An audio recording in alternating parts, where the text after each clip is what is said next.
We really are blessed to have such a resource in our church, and it's a very appropriate time as well to have this class as we look around the corner to the 4th of July. So anyway, thanks for being here. I'm going to open us with a word of prayer. I'm then going to turn it over to Nicole, and then I'll come back at the end, and we'll close in a word of prayer from your prayer book, page 657, if you want to go ahead and mark it. But that's not for another hour that you need that.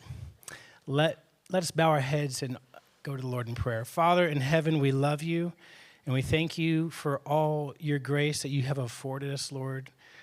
Lord, we thank you for this church. We thank you for the worship that happens here week in and week out.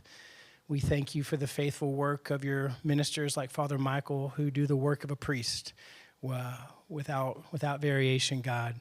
And we're grateful, Lord, for the people that you've brought here to worship here and to journey together with as we seek to know you and make you known and to become like you and to anticipate the future of the world when you will come in glory, not to take us away, God, but to finish what you began on Easter morning when a new world is birthed out of the old and the kingdom of God and the kingdoms of the world become one, and you are Lord over all. God, we look forward to that day when the knowledge and glory of God cover the earth as the waters cover the seas.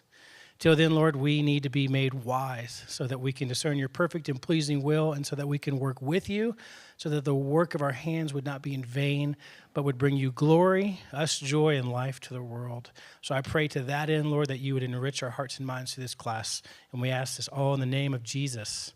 Amen. Thank you, Nicole. Thank you. Good evening, everyone. Hope you're all excited to be here. The purpose of this lecture is to give you guys a bit of a background on the Declaration, what it really was, what it symbolized. Many Americans, we tend to think of just the 4th of July as, hey, freedom, we're one nation under God, and then we go barbecue. There's a lot more to it than that.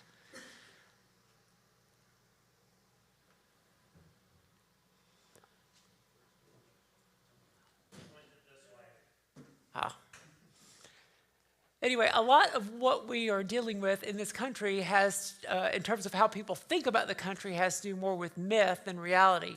The myths are much easier to understand. Most Americans do not understand much about the founding era, who colonial Americans were, and how they saw their place within the British Empire. Today, we are inundated with modern conceptions of nationhood, the nature of rights, liberty, and equality that would have seemed bizarre to most Americans who had lived in the late 18th century. The way that most people today understand what the United States is does not come from the founding era that produced the Declaration of Independence or the U.S. Constitution, but a combination of late 19th century and of the post-World War II era. It's kind of, for example, people will bring up the Pledge. The Pledge of Allegiance came up in 1896.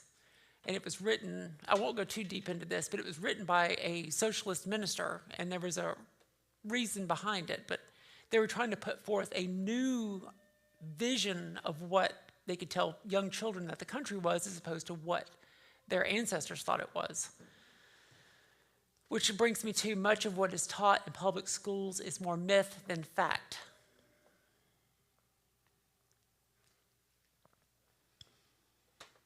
Now, what the United States of America is far more than a republic. I always hear people say, well, if they don't say we're a democracy, they'll say we're a republic. And then some people say we're a constitutional republic. The most important thing is what we are is a federal republic. Every country just about has some form of constitution. France is a constitutional republic, but France is controlled from Paris. None of the other outlying towns, cities, villages have any real say. If Paris says something, that's what you do. We're a decentralized country. Most decision-making was intended to take place at the state level.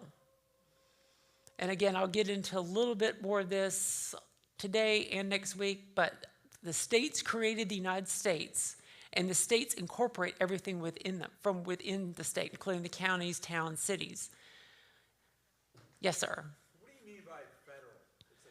Federal means it's decentralized. In other words, it's part of one. I mean, there's many parts to create one. Federal, like Germany's a federal country. Mexico, I think, is a federal republic as well. In other words, the states that make up the country are not mere administrative units. They're not counties. They're not there to do what the central government tells them to do, and that's it. Is that motto, from many make one? Yes. Moreover, the American Union is not predicated on abstract notions of equality and liberty, which I'll explain in this class. Our country is not an abstraction or a propositional / creedal nation. It is a place created by the states and populated by its people who voluntarily joined the federal union. The U.S. Union was created through the Articles of Confederation, which was later replaced by the Constitution. The Declaration of Independence did not create the United States. To understand our federal republic, we need to take a brief look at some of the legal circumstances that led to the rebellion against the British government and the Declaration of Secession, which is what the Declaration of Independence was.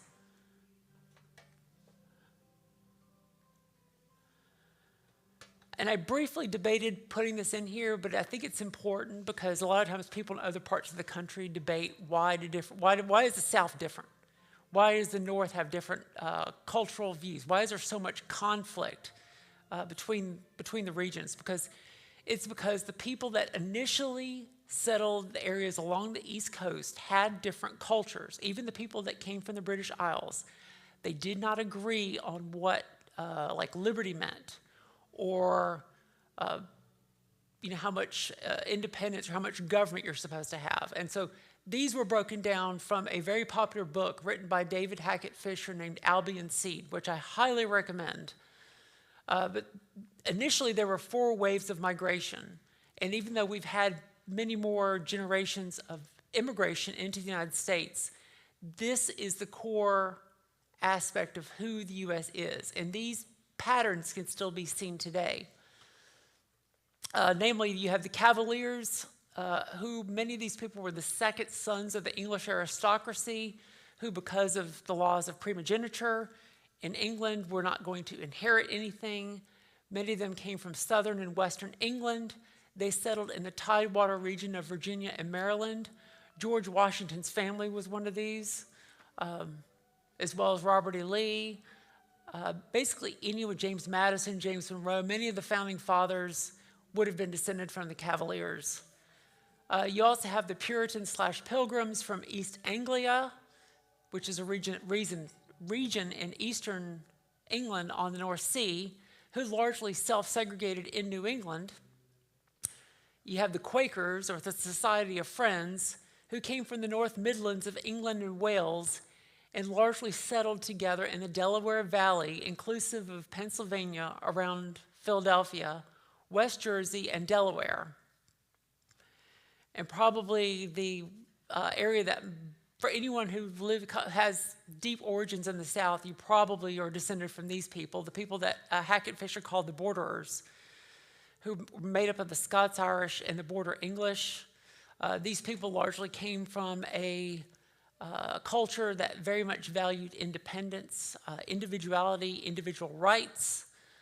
They also, a lot of them came from a background of war. For generations, there was war between England and Scotland. These people lived in the middle of it.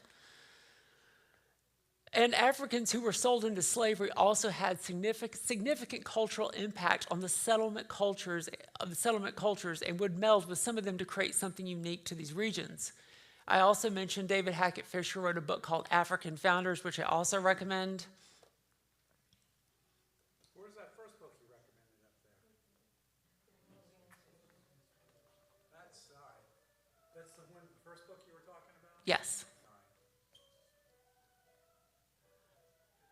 Anyway, getting back to what the colonies were, the funny thing about English history is whether the king or whether the monarch, king or queen, had sovereignty or whether Parliament had sovereignty was a big fight in the 17th century.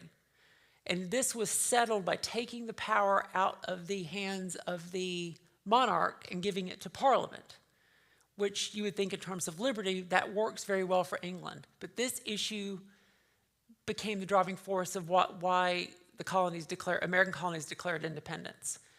Anyway, this quote from Dr. Aaron Coleman: "For most of the period, the colonies were largely self-governing and never had to grapple with the question of where sovereignty rested within the imperial structure. In 17th century England, questions of sovereignty tore apart their constitutional order. Ironically, the English constitutional settlement of 1688 placed sovereignty in the hands of an omnipotent parliament and was the singular issue that tore the colonies from the mother country." I disagree. The reason why we got tore apart was taxation without representation. Wrong. We'll get to that. Anyway, for much of the period from 1607, which was the English landing at Jamestown, Virginia, through almost 1760, English governance of the colonies was extremely lax. Parliament really did not want to get involved with the ins and outs of trying to govern the colonies, so they basically just let the colonial legislatures handle it. And they knew that they could say something, and there wasn't a whole lot they could do about it anyway. In the 18th century, it's not like you had a government that could say, well, we say you have to do this, and you got people 4,000 miles away that are going to say, make me? Anyway, statutory neglect is generally defined as a policy of laxity in the governance of and enforcement of trade between the British American colonies and Great Britain. This was the byproduct of English government, later the British government, being unable to deal with the nuances of dictating policy to the colonies over a great distance and of the importance of affairs closer to the mother country. Again, this kind of repeats a little bit what I said. The governing oversight of England provided the colonies came directly from the Crown, starting with the establishment of Jamestown in 1607 and continuing through to the start of the Revolution. The colonies could not take measures that were repugnant to either English statutory or common law. Colonists clearly understood that English law had traditionally protected their rights.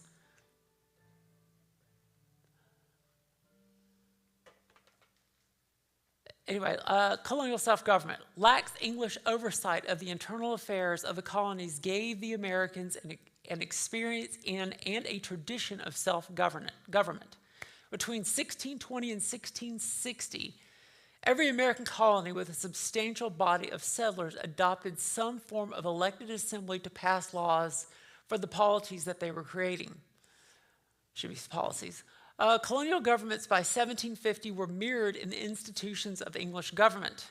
They had a governor, who was usually crown-appointed, a lower house that mirrored the House of Commons in the British Parliament that initiated all taxation and appropriation bills, a tradition that would be carried forward in today's state legislatures and in the U.S. House of Representatives, and an upper house that acted like the House of Lords and advised the colonial governors on various issues. The significance of colonial self-government was enormous and had deep reverberations throughout colonial and revolutionary America. It assured fierce resistance to any attempt by England to intrude upon colonial self-government because it violated the traditional rights of Englishmen. These were things that, what they understood as their traditional rights, and I'll get into it in a minute, or rights that their ancestors had enjoyed in the British Isles and had developed since the 13th century. Anyway, colonists identified with their colony, perhaps even more often the county or town in which they resided. Colonial legislative assemblies were viewed as an aggressive spokesman for their constituents' rights to traditional English principles of consensual governance, which included the right to consent to taxation or any other policies that were constrained to the internal affairs of the people of the colony. Colonial Americans paid taxes. Don't think they didn't.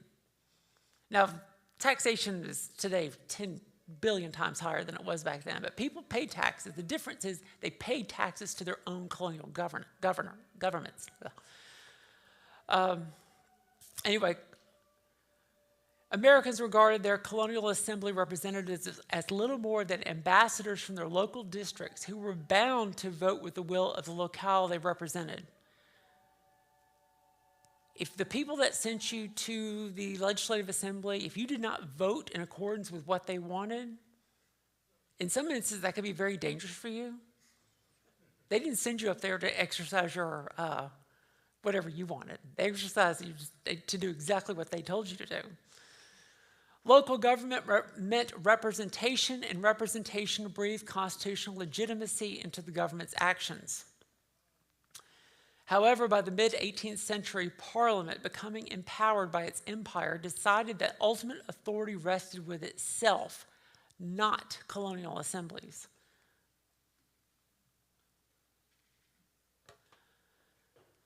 Now, why did this issue come up? Well, it came up because the British government had incurred significant debt due to the French and Indian War, which was called the 7 Years' War in Europe. It ended in 1763. The British basically vanquished the French from the North American continent, took possession of, I think it was all the way to the Mississippi River, even though they really didn't. They told the Americans not to settle those areas because they had treaties with the indigenous population. But anyway, due to that debt, Parliament was eager to satisfy or to deal with those debts and pay them down, passed several revenue laws, aka direct taxes, on the colonies. These were the Sugar Stamp and Townshend Acts. This is the first time really that anyone had tried to pass direct laws on the colonies at their mines at the Stamp Act. I mean, there were riots up and down the East Coast, including in the Carolinas. But the Townshend Act included a Revenue Act of 1767, which placed new taxes on everyday items that the colonies had to import from Britain. They also suspended the New York Colonial Legislative Assembly because they had refused to comply with earlier acts that were issued by Parliament. They created a brand new aggressive enforcement agency called the American Board of Customs Commissioners. They were tasked with cracking down on smuggling and to forcibly collect taxes. And they also established new royal courts in Boston, Philadelphia, and Charleston to try smugglers. These courts operated without juries, and judges were granted 5% of all recovered cargo, resulting of a massive financial incentive to find colonists guilty.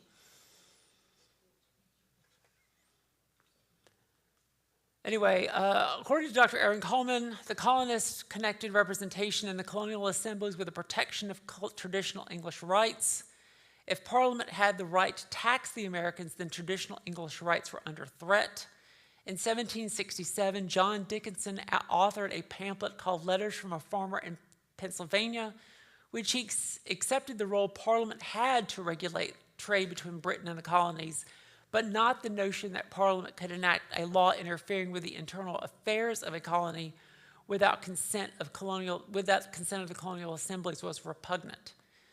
Americans conceptualized each of their colonial legislatures as little parliaments, essentially. They looked to the king to defend their rights. They were still loyal to the king. They just basically said Parliament had no right to tell them what to do. They had their own parliaments that dictated their own internal affairs, and the king should have stepped in to stop Parliament from interfering in their internal affairs.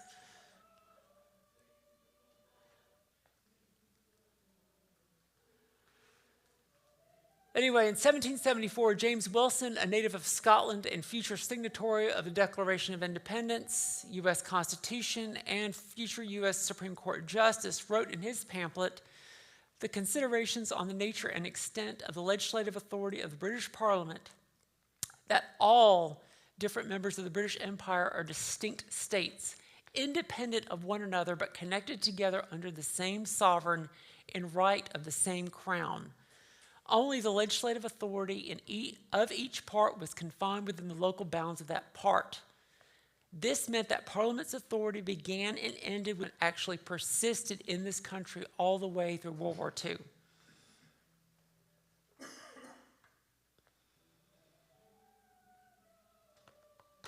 Anyway, by the time the Declaration of Independence had been drafted and passed by the assembled colonial or Continental Congress, open warfare had been underway within the British American colonies in Great Britain for over a year. This was not something like up until they authored the Declaration, most people wanted or said they wanted peace with Great Britain. They just wanted Britain out of their internal affairs. They just kept getting rejected time and time and time again. Even the king really wouldn't deal with them because I think he was afraid it had already been decided that Parliament was sovereign. So he didn't feel like he had any business in trying to tell Parliament what to do. Because English common law had basically said Parliament is the decider here, not the king. Contraire, I think the king had the right to rescind any law that the colonials made. But Parliament could depose him. Okay. I mean, that's the thing. Parliament does have leverage over the king. If the king doesn't do everything, Parliament could just wash the king away. Anyway, far from a timid war, the Revolution was a brutal conflict defined by fierce bravery and violent retribution, stretching all the way from New England down through the Carolinas and Georgia. I can tell you stories about what I know that happened in that conflict that probably shouldn't be said in church. It was, when you were taught about it in high school or whatever, it was probably oversold to you as a very clean conflict, that there was right and there was wrong. The good guys won, the bad guys lost. They made this so boring. This is why young people don't engage with it, because you can't actually see the different sides of humanity. I can assure you they definitely existed. In fact, the war was so traumatic for those who experienced it, it would scar the American psyche for a generation. And that really is no joke. You may not even know this, but the Revolution was won in the South. South Carolina had the most battles of any state in the Union. I agree that the South won the war, Yes. but I don't agree with what you're saying about more battles. South Carolina had more battles than any other state. Yeah, the battles, how important were the battles comparatively speaking? Like for They were extremely. Ford and New York. They were extremely important. They were extremely important because it stopped Cornwallis from basically advancing his forces into a pincher movement. But that's why. I can't possibly go through all like hundreds of battles with you, but we could argue after class. I expect nothing less from Bob. Love you, Bob. So anyway, what was the Declaration of Independence at its core? It was a unified statement of secession from the British Empire, listing a resolution or a Declaration of Rights, a list of grievances, and a resolution of independence. The goal was to appeal not only to Americans, but to the whole of mankind while the British American colonies were declaring independence from the British Empire. The Declaration is broken up into four main sections: the preamble, Declaration of Rights, and Declaration of Rights, the list of grievances against the British Crown, and a resolution of independence. What we are most concerned with is the rights that it articulated and what the resolution of independence created.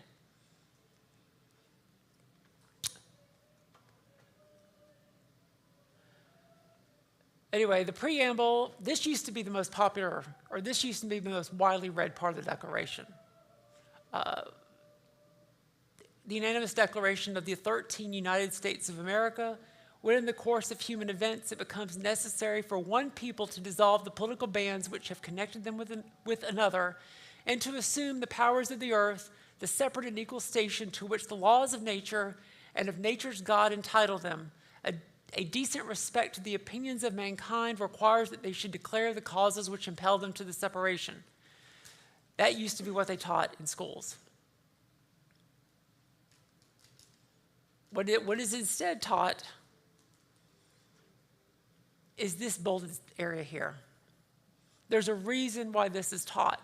I'm not going to try to get too political, but this has been overly perverted by everybody. So this is not a partisan statement. This has been overly perverted by everybody to grow and centralize the authority of the central government in this country. And that's not what the founders intended it to be. I won't necessarily read the whole thing, but essentially, the second part, we hold these truths to be self-evident, that all men are created equal, that they are endowed by their Creator with certain unalienable rights, that among these are life, liberty, and the pursuit of happiness, that to secure these rights, governments are instituted among men, deriving their powers from the consent of the governed, that whenever any form of government becomes destructive of these ends, it is the right of the people to alter or abolish it, and to institute new government, laying its foundation on such principles and organizing its powers in such form as to them shall seem most likely to affect their safety and happiness. Again, you guys have probably heard most of this, but again, the bolded section is oversold in a way even that Jefferson thought was madness. And just in case most people here probably know this, but Thomas Jefferson is credited as the author of the Declaration.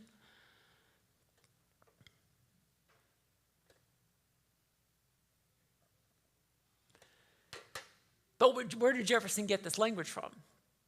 Jefferson borrowed much of this language originally from George Mason's Virginia Declaration of Rights, which had passed the month before the Virginia Colonial Assembly, which was June 12, 1776, in drafting the Declaration.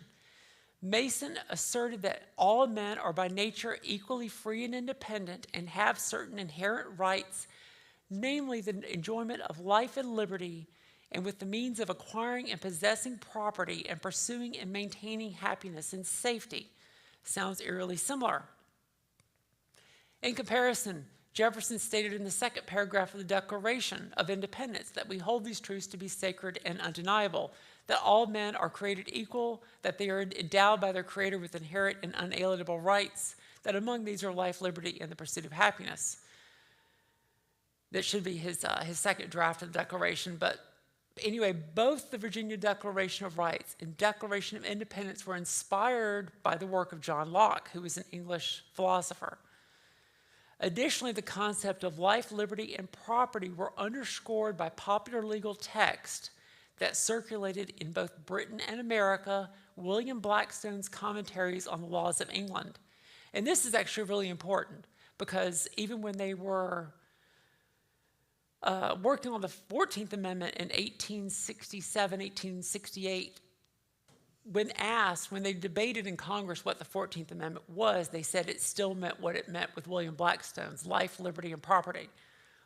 That's essentially, broadly, those are the three basic fundamentals of American rights.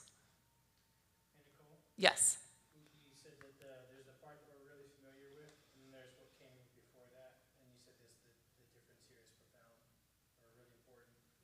Could you tease out what that difference was? You mean in terms of what people think about equality? Yeah.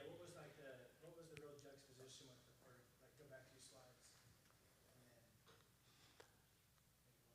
that one. Oh, just the fact, this is what most people, just a few generations ago, this is what they were taught as being the most important part of the Declaration of Independence. And you're saying now Now, no one knows this anymore. No one historically knows this. This is not in the popular American consciousness anymore. and what do you think We have moved on to this, what the bolded section here. and the effect of that is what? It helps to centralize power, and I'll get into that. But that's essentially this. People hang their hat on this because it gives the central government more power that it's not supposed to have.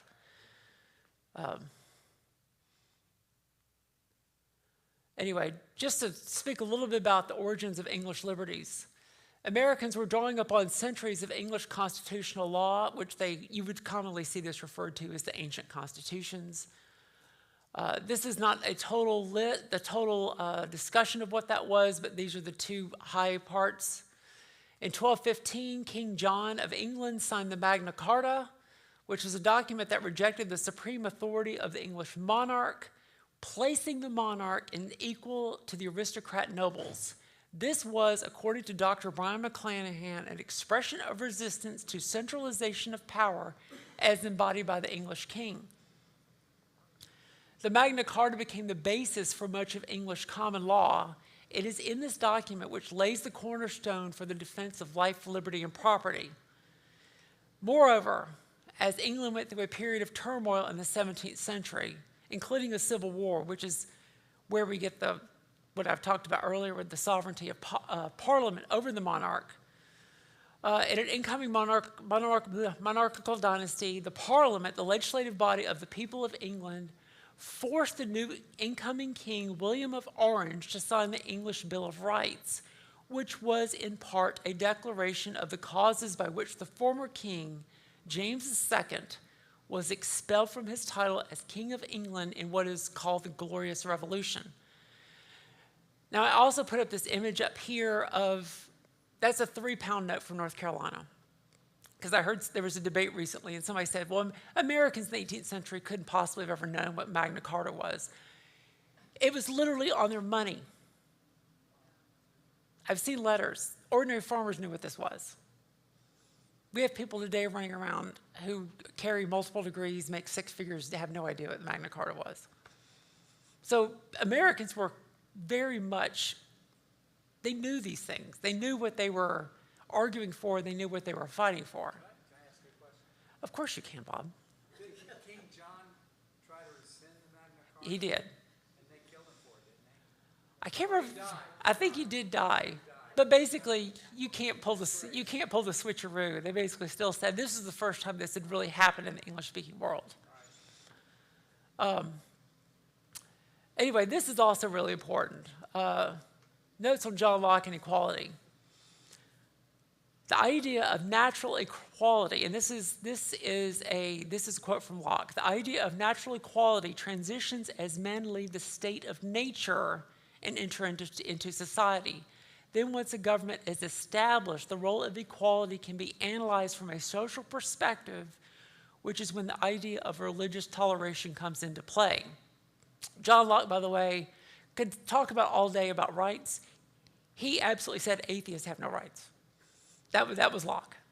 So you can't necessarily take Locke and think, well, Locke could say everybody's got rights. Well, Locke said all Christians have rights. If you're not, I'm just from his perspective. If you weren't a Christian, you weren't even a human being. Anyway, before there was a government and a nation, man lives in a state of nature where he is guided by the laws of nature as God intended.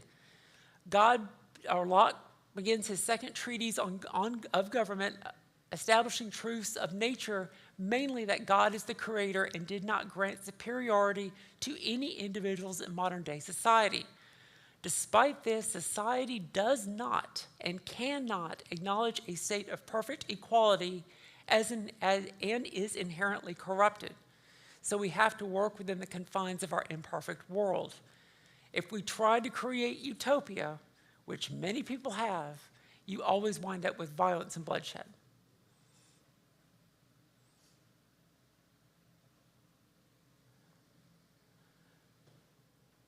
So what did Jefferson mean by equality?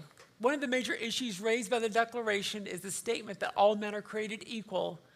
Unfortunately, this is often misunderstood as a statement that all Americans can exist in a state of equality. Again, historian Brian McClanahan opined that Jefferson meant that all citizens or freeholders, who were at the time property owners, as George Mason wrote, equally free and independent under the law. The barons of England asserted their legal equality with the king in 1215 under the Magna Carta. Jefferson was not saying anything new here.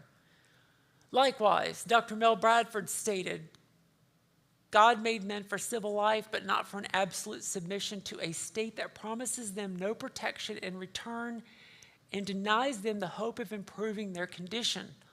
All men are created equal, as in are alike in this respect.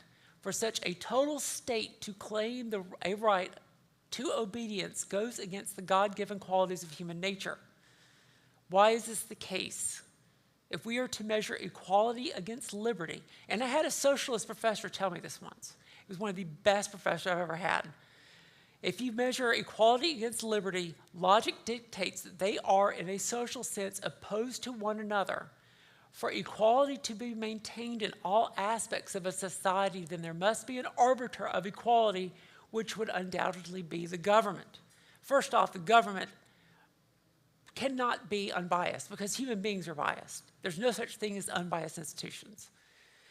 If the government mediates what is and is not equal, then you have placed an external actor in the middle of every private association and every transaction, which inhibits liberty. This should be common sense. Our morals and our ethics should guide us. We can't have the government trying to tell us necessarily, because we're living in a state constantly of government pounding us around. We're not allowed to actually just be normal, free human beings. And again, that's a nonpartisan statement. We are overly politicizing every aspect of society needlessly. So anyway, what can be taken from the expression of liberty, equality, and happiness in the Declaration? A reasonable interpretation of equality is equality before the law, which we don't really have, but it's something that's more possibly achievable in theory. We do not have a government-endorsed aristocracy in the United States, although we do have an elite class, and that elite class does use nepotism.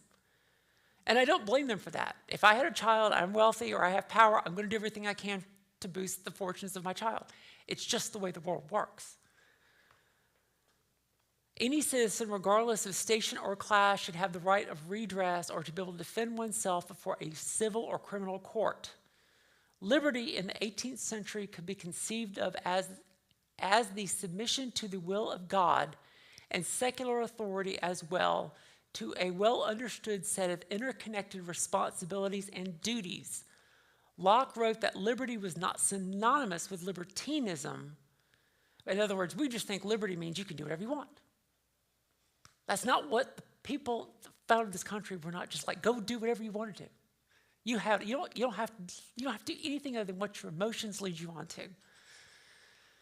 Anyway, by having a standing rule to live by, common to every one of that society and made by legislative power, whose authority is derived from the consent of the governed. This is easily understood as virtue brings self-restraint. Self-restraint or creates just laws, which creates social order, and with that social order, you can preserve liberty. You can't have liberty before you have these other things.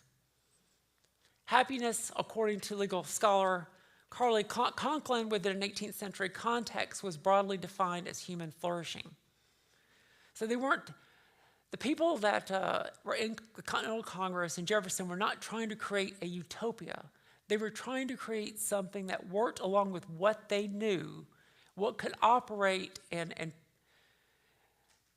like you should never really, I don't know how much you guys know about the French Revolution. The French Revolution was a radical break with the past. The American Revolution was not a radical break with the past. If anything, the British government had changed the rules and the Americans were trying to revert back to the way they were living before the changes happened.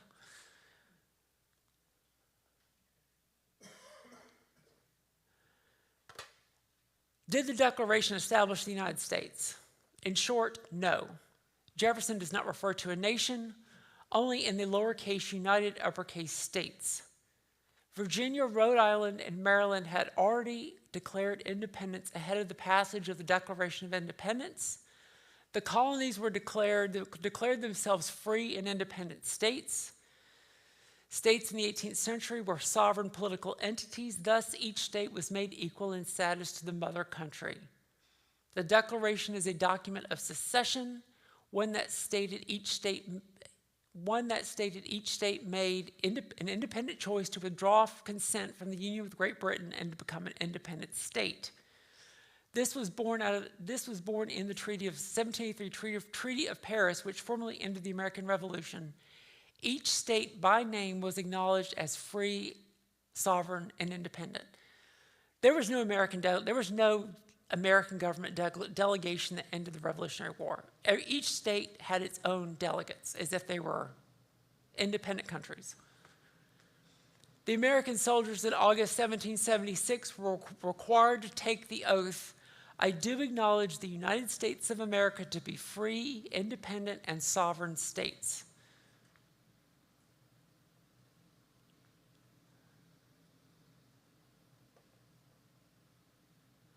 So should we understand the Declaration as revolutionary? Thomas Jefferson wrote to Henry Lee in 1825, and I pointed this out to a senior fellow at the Cato Institute who got very angry with me. I mean, really angry. And then he said, "What did Jefferson know anyway?" I didn't know how far to push him, so I didn't push it any farther. Anyway, Jefferson wrote to Henry Lee in 1825 that the Declaration of Independence was to, quote, "be an expression of the American mind and to give to that expression the proper tone and spirit called for by the occasion." He also stated that it did not find out new principles or new arguments never before thought of. The Declaration of Independence was not revolutionary, but was built upon centuries of English history, liberty, and philosophy that had long predated the Revolutionary War and the cause of American independence. In short, no one was trying to create something new, or at least not a complete break with the past. I remember being at Monticello in Virginia, and they said essentially Jefferson's goal, he thought in his mind that if there was going to be a unified union, it was basically going to be a British republic instead of a British monarchy. And Jefferson was a big believer in decentralization, which we'll get into a little bit more next week. But essentially, this was, you could almost call this, you could call the revolution the American War of Independence. In some sense, you could probably even call it the American Reactionary War. They were literally reacting to changes in how Britain treated America and were falling back to say, no, we want to go back to the way things were.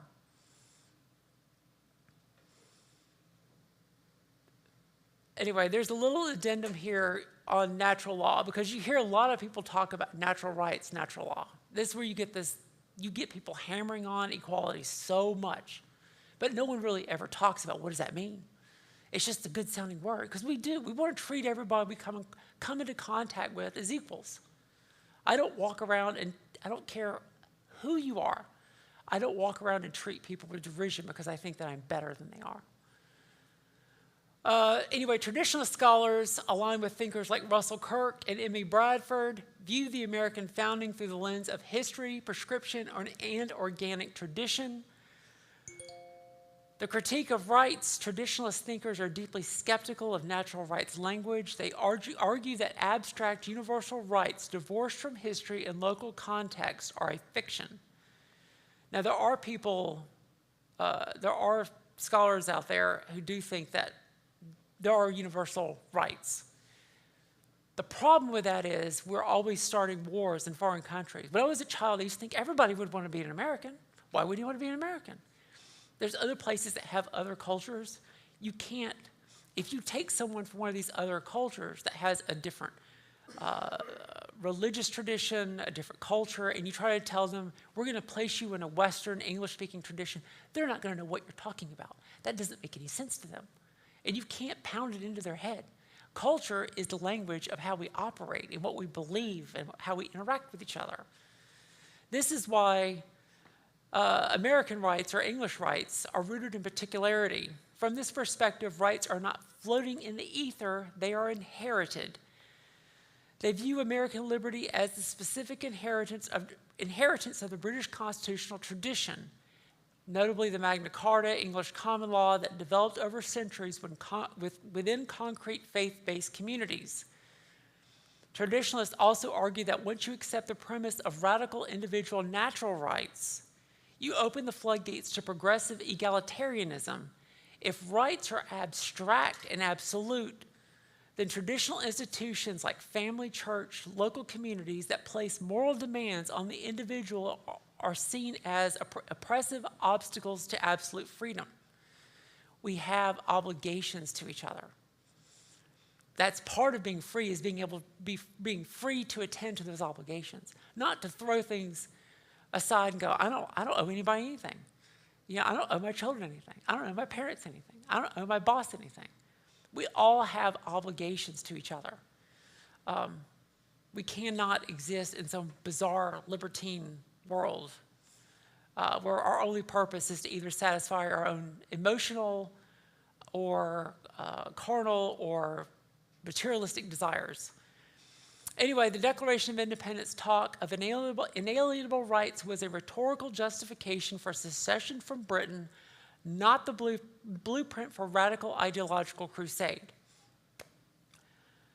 Now, does anybody have any questions? Come on, Bob. Yes.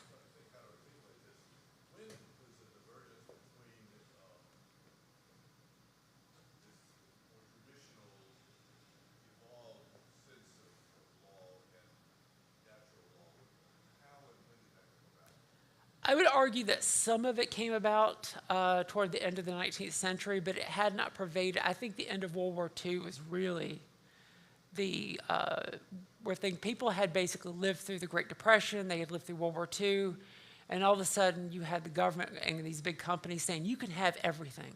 You can have a flying car. You can do whatever you want. There's birth control. You can do this, you can do that. People just lost their minds. Interestingly enough, this happened to some degree in the 1780s and 90s. Americans, there was a period of irreligiosity in the early United States where people didn't feel pressure to go to the Church of England because there was no Church of England. But at some point, things got kind of crazy for 10 years and people said, we can't live, I as an individual cannot function like this, my family cannot function like this, society cannot function like this. So then you had the revival of 1800 and the Second Great Awakening. But I do think that we tipped over, and I'm not the only academic to come to this conclusion, but things got increasingly crazy after World War II, especially with people moving around. It used to be that people lived where they lived around their extended family. If you needed help, you could go to each other. You go to your second cousin, or you go to a guy across the street that you went to church with. They'd all help you out. Now people are so disconnected from each other. You have children who've moved across the country because they went for a job. Everything's been boiled down to what do I want and how can I advantage my career? We don't really think about those things that you can't buy, like community, faith, friends. You know, we've basically boiled everything down to a transaction. So that's where I think things kind of started going off the deep end. I don't think this, without World War II, and I'm not saying anything bad about World War II, but without World War II, the 60s and 70s couldn't have possibly happened.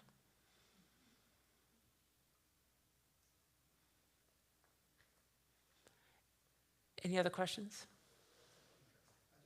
Yes. Where did people get money to pay taxes?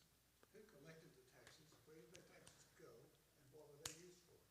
Depends on, well, the tax, most people paid a form of property tax. In the colonies, there wasn't a lot of coinage.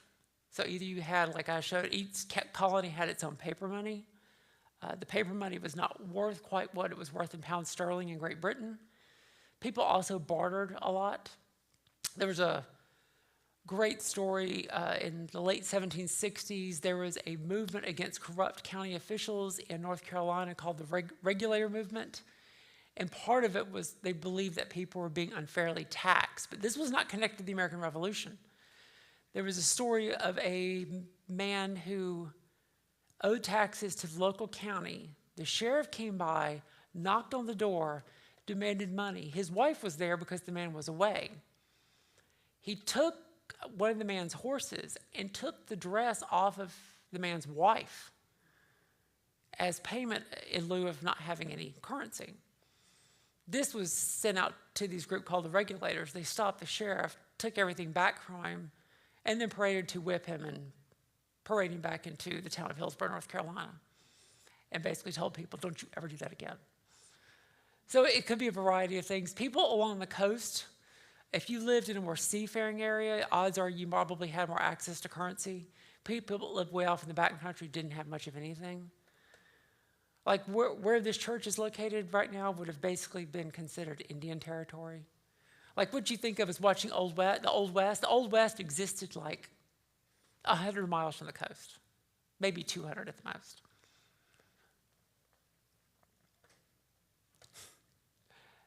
Any other questions? What would you have the big takeaway, 1 to 3 big takeaways from, what do you want us to know tonight? In your own words, kind of sum it up. Name, it's a union of sovereign states. And number 3, sovereign states. And number 3, you cannot be both free and equal. If you free and equal. If you take these things to an extreme where the government enforces them, freer, less equal.